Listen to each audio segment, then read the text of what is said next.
October London didn't appear out of nowhere, and that's the first thing we need to understand. Because when people hear his voice, their immediate instinct is to say, he sounds like Marvin Gaye, as if it's some kind of accident or a cheap gimmick. But what they are actually hearing is lineage, discipline, and restraint showing back up in an era that completely forgot how to sit with a feeling.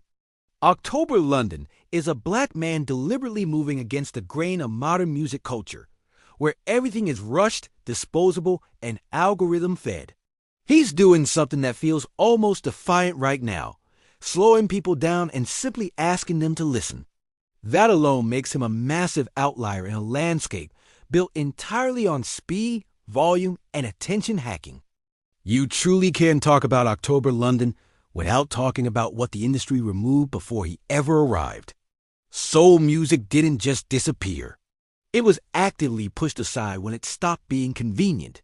It stopped getting airplay when vulnerability stopped being profitable, and when emotional complexity stopped being easily marketable to young audiences who are actively being trained to scroll instead of feel. What October London represents isn't nostalgia. It's recovery. He's restoring a frequency that never truly left black culture, but one that absolutely stopped being platformed. And the reason people immediately connect him to Marvin Gaye goes deeper than just vocal tone. It's because Marvin wasn't just a voice. He was an atmosphere. He was a man who could make intimacy feel political and reflection feel genuinely dangerous. October London taps into that exact same lane, not by copying, but by deeply respecting the rules of the craft, the phrasing, the patience, the use of silence, the space between notes, and an emotional honesty that isn't afraid to sound exposed. That is incredibly rare today. Modern R&B often hides behind effects, behind irony, or behind total detachment. October London is doing the exact opposite. He is standing there, as a black man, letting the emotion sit right on his chest and travel through his voice without any apology whatsoever. That's why his music hits people in their memory instead of just their ears. It reminds them of something they didn't realize they were missing, which is sincerity. When his song Back to Your Place first started circulating, the response wasn't just simple praise. It was recognition. People were saying, this feels like something from another time, but not in a museum way, in a live way. Like, this could play in a quiet room late at night and actually mean something. That reaction tells you everything you need to know about the hunger that exists beneath the surface. Audiences are tired of spectacle without substance. October London is proof that when you give people depth, they don't reject it. They lean in quietly. And this is important because the industry often claims that slower, thoughtful music doesn't sell anymore. When the truth is, it doesn't sell fast, and those are two very different things. October London isn't built for fast consumption. He is built for repeat listens, for longevity, for albums that age right alongside the listener.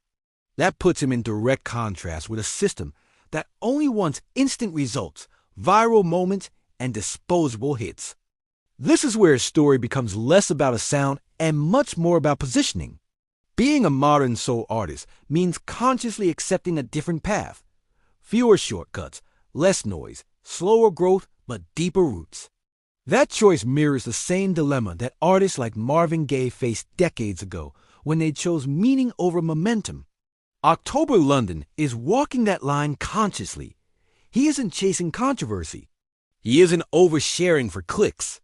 He isn't diluting his image to fit whatever the current playlist demands are. He is building a body of work that inherently assumes the listener has both patience and intelligence. And that assumption alone filters his audience to people who are actually present. That matters immensely for legacy. Legacy isn't built on reach alone. It's built on resonance. And October London resonates with people who genuinely want to feel something real. That's why his emergence feels so important right now, because it signals that the pendulum is swinging back, slowly, quietly, away from chaos and toward intention. There is also something crucial to be said about masculinity here. Modern male vulnerability is often packaged as irony or self-deprecation. But October London's masculinity is grounded, it's calm, and it is emotionally open without being performative. He doesn't apologize for sensitivity, and he doesn't mask it with aggression. He just lets it exist. That is a powerful image for a black man in an industry that so often demands extremes, either hyper-toughness or complete detachment. He is choosing a middle ground that is honest. That honesty connects him directly to a lineage of black male artists who understood that softness can be strength, and that emotional clarity is not weakness. That's where the Marvin Gaye comparisons really come from, not the timbre of the voice, but the philosophy behind it. Marvin Gaye wasn't dangerous because of how he sounded. He was dangerous because of what he allowed himself to say and how deeply he felt it.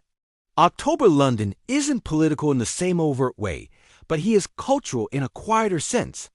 Choosing sincerity in a cynical era is a form of resistance. Choosing depth in a shallow marketplace is a profound statement. The industry notices that even if it doesn't always reward it immediately, because artists like October London force a question that labels hate answering. What happens if audiences actually want more than we think? The truth is, they do, but they have to be gently reintroduced to it. And that is exactly what he's doing.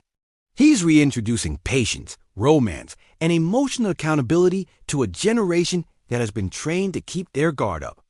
That has long-term implications because artists like him don't just create fans. They create listeners, and listeners stay. That's where the money actually lives over time.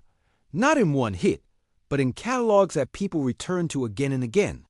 Before I wrap this up, I'm going to say this part straight. Because this kind of artist and this kind of documentation doesn't thrive by accident. It survives because people choose to support it. So if you value this type of work, if you appreciate artists who prioritize feeling over noise and legacy over trends, then support the brand. The books are linked in the description for deeper context. The merch is there if you want to stand behind the message and help keep this independent. This channel exists to document black culture in a way that doesn't rush or water it down. October London represents a continuation, not a copy.